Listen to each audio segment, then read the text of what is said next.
All week on Today in AZ, we are talking to amusement parks from across the country about their best summer travel deals and attractions. So this morning, we're talking all things Disney, their Disneyland resort. It's their 70th anniversary celebration. It is in full swing right now. And there's so many cool things to check out at the park. So to talk more about the festivities happening all across Disneyland Resort, we have Emily Kaufman, the travel mom. Emily, first up, you know, some people who might be watching are thinking, maybe I'm too late to get a good deal if I want to go to Disney this summer. Is that the case? Oh, wait, Emily, I think you're muted. Can you triple check that? Let's try. Hi, can you hear me now? Yes, go for it, yes. Oh, okay. Greetings from a gloomy New York City where it's a lot different experience than I had at the Disneyland Resort a couple weeks ago.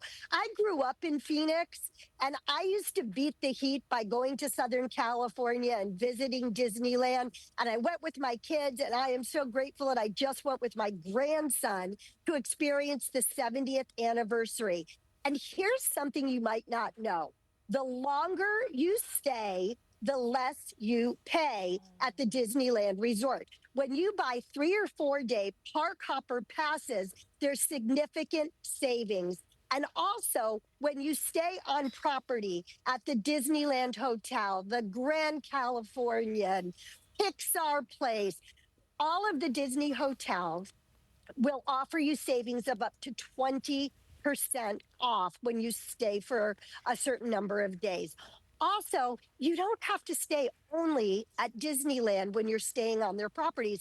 It's a great home base from which to explore the beaches that are nearby, Hollywood, Santa Monica, Beverly Hills, and other area attractions. So I got to ask, so since you were just there and it's their 70th anniversary, like what's kind of the difference that you're seeing celebrating the 70th versus maybe just a typical year that you'd go and visit Disney?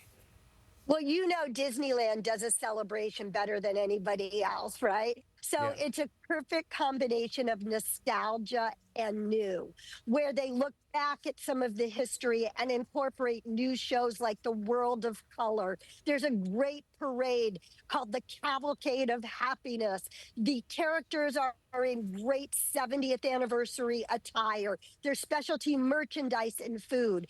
There are some little things incorporated on different attractions like Toy Story Mania, where you're looking for hidden things about the 70th anniversary. So nobody does a big party better than the Disneyland Resort, and you can bet they're celebrating big time for their 70th.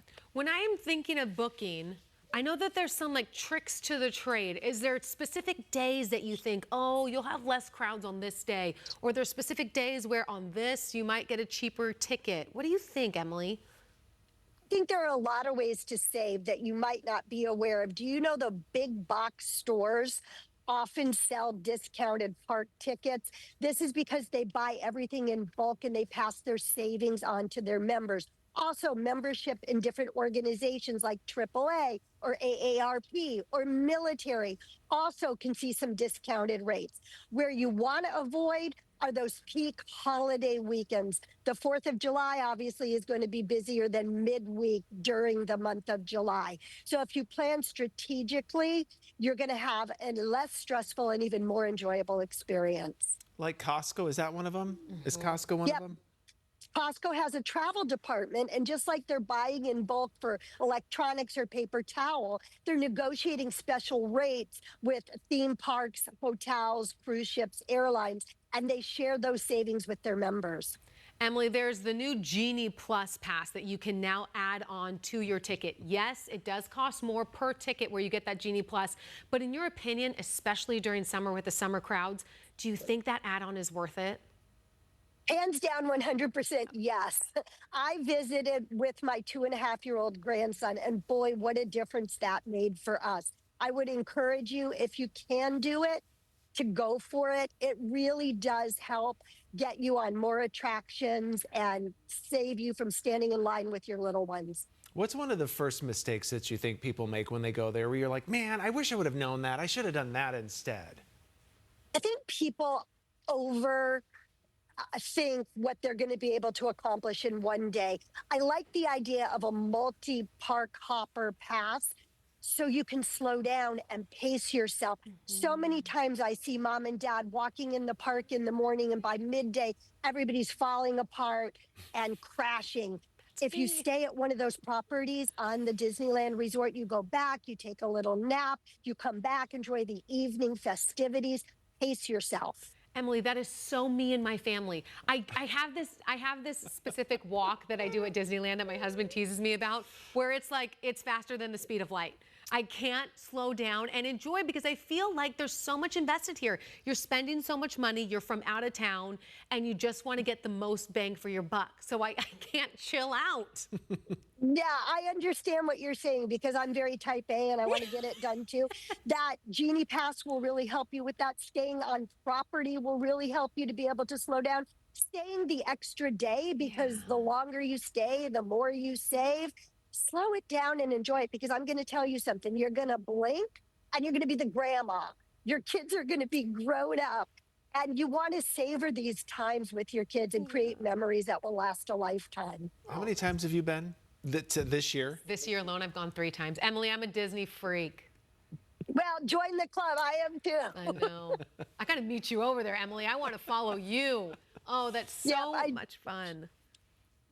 It is so much fun. And it's sort of this parental rite of passage that everybody wants to experience. And what I like is being able to look back. When I used to go, you had to buy a booklet of tickets and you would have, the phrase e-ticket came about from it's an e-ticket attraction. Things have changed so much and it always brings me so much joy to be in the parks. Yeah, you know what? I just think it's gotten even better, especially with that Genie Plus. I think that has been a game changer. I mean, you're going on the biggest rides multiple times throughout the day because you're able to really shorten up the line. Don't you think, Emily?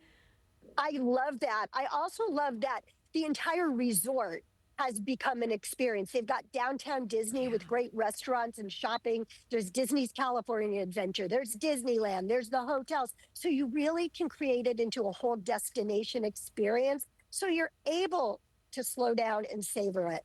Yeah, there is so much around it. So it's not just the one. Yeah. Oh, I've got FOMO. I'm going to plan my next trip as soon as this show wraps up. Emily, thank you so much, Emily Kaufman, for us. We really appreciate all of those ideas and the deals that we should be taking advantage of.